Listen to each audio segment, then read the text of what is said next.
안녕하세요. 경제 읽어주는 남자 기광석입니다. 반갑습니다. 인사 한번 부탁드립니다. 반갑습니다. 네. 한양대에서 공부하고 있는 전영수입니다. 교수님 설명을 또 한양대에서 공부하고 있다고까지 설명.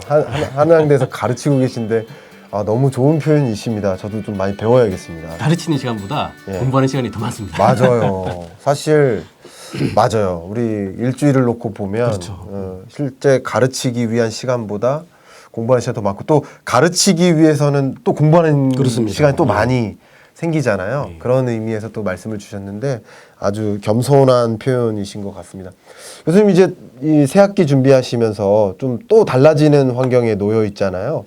어떤 것들 아까 살짝 말씀하시기를 이제 비대면에서 또 대면으로 바뀌면서 몇 가지가 좀 어렵다고 하셨는데 일단 가장 큰 거는 2년 동안 우리가 코로나 사태에 좀 익숙해졌잖아요. 네네. 어쨌든 극복은 하지 못했습니다만 이 변화를 그래도 좀 흡수하면서 살아내기 위한 다양한 시도들, 실험들을 해왔던 것 같아요. 네. 근데 이제 어쩔 수 없이 이제 팬데믹, 엔데믹으로 또 갈 수밖에 없는 상황인 것 같고 그렇죠. 그런 상황 속에서 학교도 네. 지금 거의 비대면에서 대면으로 그렇죠. 가도록 좀 많이 추천들을 하고 있습니다. 이제 그러다 보니까 또 2년의 익숙함이 또 불편해진 거예요.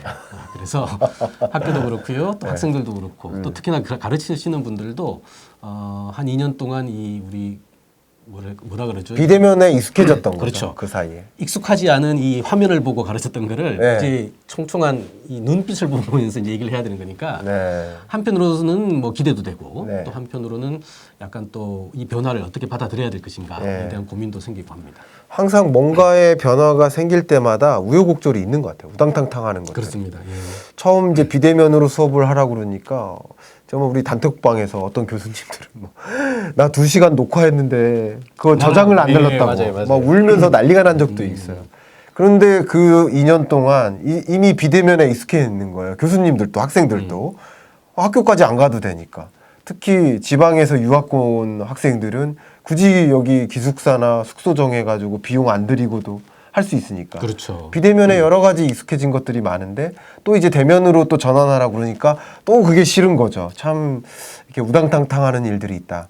근데 이렇게 우리가 계속 끊임없이 뭔가의 변화를 우리 마주쳐야 되는데 그 엄청난 변화 중에 하나가 지금 대한민국 인구 트렌드로서 인구 감소, 저출산 아니겠습니까? 네. 지난 시간에 이 책에 대해서 좀 그 배경에 대해서 좀 얘기를 했다 그러면 오늘 이 시간은 좀 그런 것들로 인해서 앞으로 어떤 사회 각 부문들이 있잖아요. 어떤 변화가 있을까 좀 이야기를 좀 나눠보고 싶거든요. 네. 그래서 첫 번째 경제 부문. 여러분들이 가장 궁금해하시는 게 경제거든요. 경제라는 면에서 어떤 변화에 우리가 직면할까요? 사실 인구라고 생각을 하면 많은 분들이 이제 그 인구 변화의 그러니까 구조의 변화라든가 이런 것을 체감을 좀 많이 못 하시는 것 같아요. 왜냐하면 이제 당장 내 삶과 조직에 큰 영향을 미치지는 않는다라고 생각하시는데 그 인구라는 단어를 조금 그 경제적인 어떤 그 생태계 안에 있는 특정 단어로 바꿔버리면 이게 내일일 수도 있겠구나라는 생각이 좀 들 수도 있을 것 같아요. 대표적인 게 바로 이제 생산이라는 단어가 있고요. 또 하나는 생산의 반대편에 있습니다만 생산을 또 추동해내는 강력한 단어인 소비가 되겠죠. 결국 우리가 한 국가가 이 경제력, 이른바 GDP를 추가적으로 만들어내는데 가장 중요한 게 생산이라면 이것들이 또 소비가 되지 않으면 또 곤란하잖아요. 그럼요. 물론 한국은 대외 의존성이 굉장히 높은 국가라 만들어낸 거의 상당 부분은 이제 해외에 의존합니다만 그렇다 하더라도 인구 구조의 변화, 즉 인구 감소가 생산의 여력을 떨어뜨리고 혹은 또 소비의 규모를 낮출 것이다라는 거에 대해서는 이견이 없을 것 같아요. 그렇죠. 이견이 없습니다. 물론 이제 그 속에서도 성장하는 산업이 있고요. 또 사양 산업이라고 하죠. 필연적으로 또 이전보다 좀 그 약화되는 파트도 있습니다만 그 구조의 변화는 있습니다만 전체적인 총량을 놓고 보면 앞으로 아마 한국 사회, 한국 경제의 성장의 그 잠재력이라 할까, 우리 잠재 성장률이라는 단어를 씁니다만 이런 단어를 생각할 때 굉장히 과거처럼 고성장은 기대하기 어려울 것 같다라는 생각이 드는 거예요. 그렇게 되면 당장 이제 나의 1년 후의 연봉, 그다음에 내 조직의 1년 후의 매출이 어떤 영향을 미칠 것인가 그걸 생각한다면 이 인구 구조의 변화라는 게 사실은 굉장히 좀 돌고 돌면 자기 일반 사람들의 삶과 어떤 그 전략들에 영향을 미칠 수밖에 없다라는 것이죠. 정확한 말씀이신 것 같아요. 기본적으로 인구가 감소한다. 특히 생산 가능 인구가 감소한다. 그만큼 노동력이 부족해진다. 그러면 인건비가 올라간다는 뜻이잖아요. 그럼 기업들의 경쟁력은 또 약해진다. 여러 가지 면을 아무리 시나리오를 그려봐도 결과적으로는 이 잠재 성장률을 계속 떨어뜨리는데 지배적인 영향을 미치는 게 인구가 아닌가. 그리고 또 생산 가능 인구가 감소하지만 상대적으로 고령자가 차지하는 그 비중, 고령화율은 또 높아지니까 전체 인구에서 이 고령자가 사실 평균 소비 성향이 낮거든요. 그러니까 전체 소득에서 소비로 바꾸는 그 정도가 낮거든요. 그러면서 이제 이런 소비도 또 계속 위축될 수 있는 이런 함정에 빠지는 그런 생각을 합니다. 그 외에도 경제적인 면에서 꼭 어떤 우리 변화를 직면할까 이런 부분 강조해 주실 게 있다면요. 일단 예, 생산과 소비 이제 두 양측으로 이제 나눠볼 필요가 있을 것 같은데. 네. 자, 어쨌든 이제 생산, 아까 말씀하신 경제활동 인구 혹은 생산 가능 인구가 줄어든다. 근데 이제 줄어드는 규모가 과거보다 굉장히 크거든요. 그렇죠. 왜냐하면 이제 진입하는 15세 진입하는 사람들은 숫자가 작은데 네. 지금 기준으로 얘기하면 아마 30만이 들어갈 텐데 네. 지금 나오는 65세 같은 경우에는 80만이 나온단 말이에요. 그러니까요. 한 해 50만 정도가 생산 가능 인구에서 빠져요. 네, 네. 빠지는데 또 이 빠지는 50만이 말씀하신 것처럼 네. 부양해야 될 또 네. 고령 인구라는 거죠. 그렇죠. 그러니까 떠받치던 사람들에서 갑자기 이제 그 보호를 받는 사람으로 네. 이제 전환이 되다 보니까 네. 이 비용은 2배로 드는 그렇죠, 상황이 그렇죠. 것이죠. 네. 그래서 이런 것들을 생각했을 때 과연 이 인구가 줄면서도 한국 경제의 부가가치를 유지할 수 있는 방법이 뭘까? 아마 뭐 기업이든 시장이든 굉장히 고민이 많을 텐데요. 네. 일각에서는 그런 얘기도 합니다. 이 적정 인구론 뭐 이런 단어 얘기를 하면서 네. 지금 사실 대한민국의 인구 너무 많아. 너무 많으니까 조금 줄어도 돼. 특히 네. 줄면 네. 우리가 나눠갈 수 있는 게 우리 n분의 1이잖아요. 네. 그러니까 n분의 1로 따지면 n이 적어지면은 가져갈 수 있는 양이 더 많은 거 아니야? 그러니까 더 좋은 거야. 더 좋을 네. 수도 있어라고 얘기하는데 네.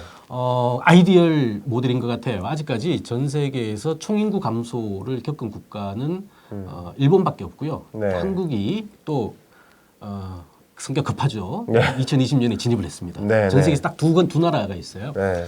그래서 이제 인구가 줄면서 그러면 생산이나 그 GDP가 늘어난 사례가 그럼 일본에서 확인되느냐? 아니죠. 일본은 확인 안 되고요. 가능성은 있는 얘기인데 네. 어느 나라든 인구가 줄어드는데도 부가가치, 총부가가치를 유지한 사례는 존재하지 않습니다. 그렇군요. 우리가 한국보다 인구 구조 변화가 빨랐던 네. 특히 유럽이라든가 미국 이런 사례를 많이 얘기하는데 네. 그들 국가에서는요. 내국인의 자연 감소는 줄어도 네. 이민이라는 독특한 이 돌파력이죠. 돌파력 그렇죠. 때문에 총인구는 늘어나요. 네네. 그리고 더 재미난 것은 이 이민 인구는요. 네. 출산 여력이 좋습니다. 그렇군요. 예. 왜냐하면 이제 내국인 같은 경우에는 보통 한 1.45명 정도, 유럽 같은 경우에 1.45명 정도 낳는데 네. 이민에서 들어온 사람들은 출산력이 2.1명이 넘어요. 야. 그러다 보니까 끊임없이 인구가 공급이 되는 거죠. 그러다 보면 이제 그 본능인가 봐요, 그게. 아무래도 그 뭐죠 저항력의 저소득일수록 사실은 판단의 어떤 그 여러 가지 어떤 그 변수라고 할까요? 네. 이런 것들 수가 제한되다 보니까 그렇죠. 예, 아무래도 또 나을 수밖에 없고 특히나 이제 자녀 출산이 우리 이제 멜스스 시절 그런 얘기 많이 했죠. 소위 우리가 아기를 왜 낳을까요? 할 때 세 가지 이유를 얘기하거든요. 첫 번째가 우리 그 전통 사회에서는 자녀를 사랑해서 낳는 게 아니라 네. 빨리 키워가지고 밭에 내보내야 되거든요. 노동력으로 그렇죠. 쓰는 노동력을 거죠. 쓰려고 하는 네. 기능이 하나가 있고 두 번째는 부모님들이 이제 그 여력이 없을 때 네. 나 먹여 살려 네. 이제 보험 기능이 있는 그렇죠, 거고 보험. 세 번째가 이제 말 그대로 유희 기능이라고 해서 네. 부모가 살아가는 보람 뭐 네. 이런 걸 주는 거가 있는데 네. 지금 현재 한국 사회에서는 이 마지막 유희 기능 농담 삼아 보태면 유희 기능도 저도 둘을 키웁니다만 한 6살 되니까 유희 기능도 끝나더라고요.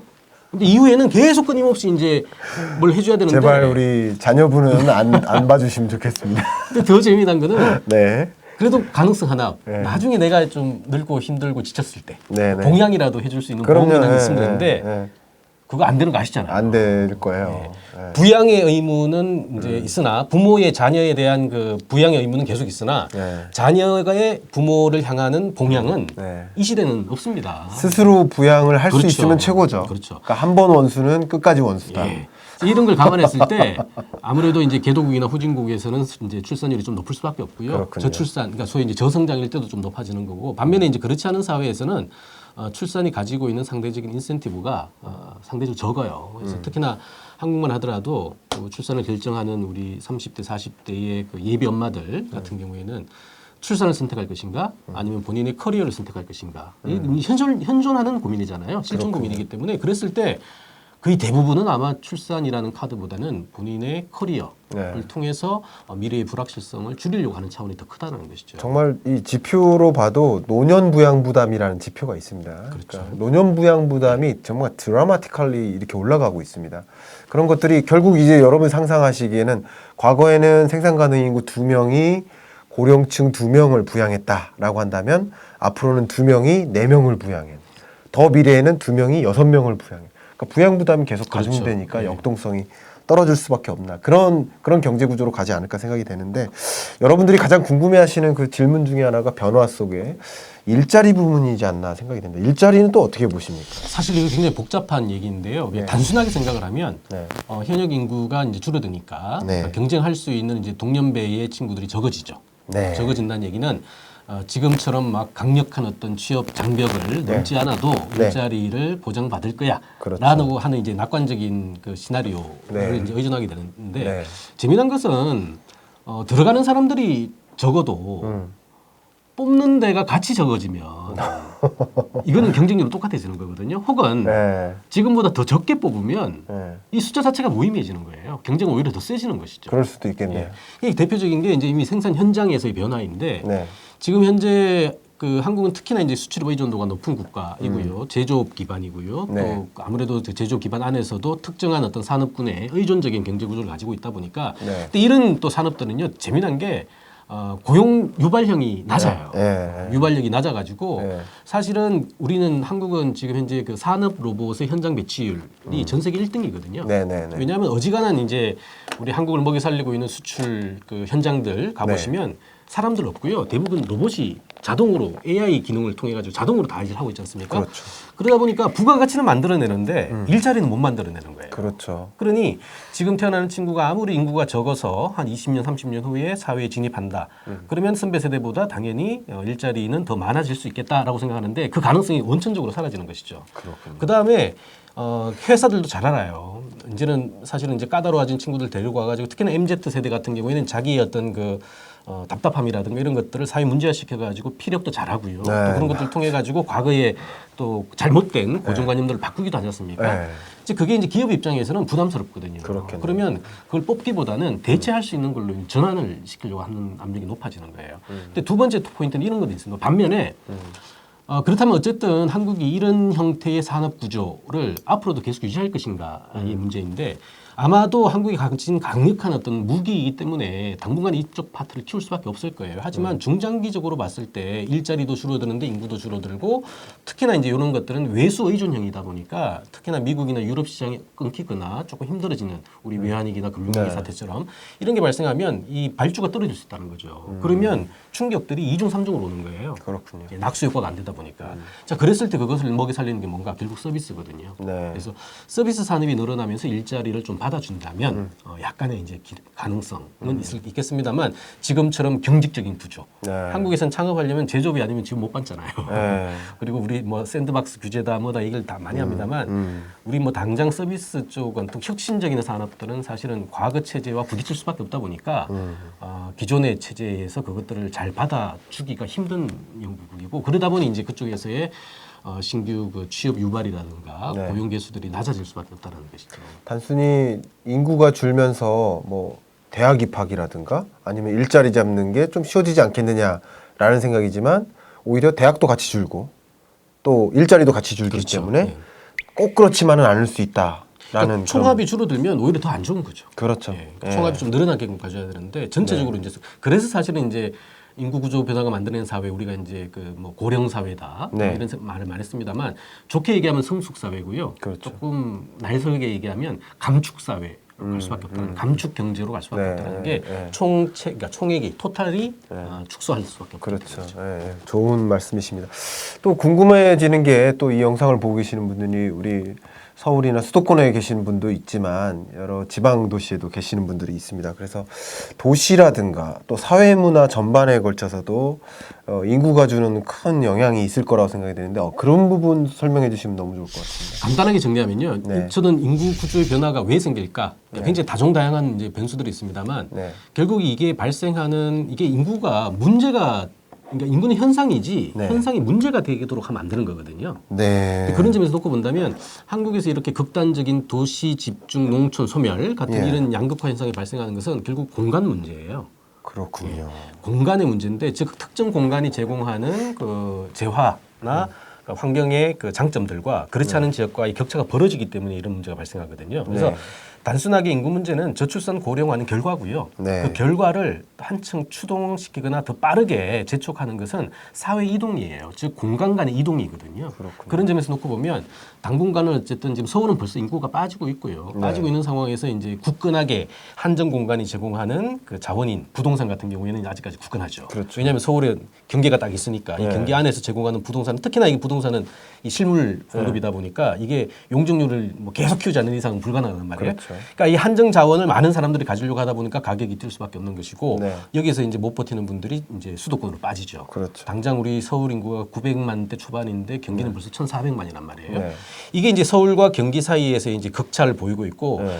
그럼에도 불구하고 서울을 떠날 수는 없어요. 네. 왜냐하면 거의 모든 일자리는 서울에 있거든요. 네. 그래서 서울과 경기 사이에서의 주거와 직업 공간의 이탈 현상들이 네. 계속해서 벌어질 거고요. 네. 근데 안타까운 것은 서울 공간이 가지고 있는 소득은 그대로인데 물가, 지급해야 될 물가 수준은 늘어나는 이 스태그플레이션이 네. 교통이 좋아진다라고 하는 걸 통해 가지고 젊은 친구들을 좀 도와준다고 얘기하는데 네. 이 교통 좋아지는 거가 스태그플레이션이 이걸 타고 더 빨리 내려간다는 거예요.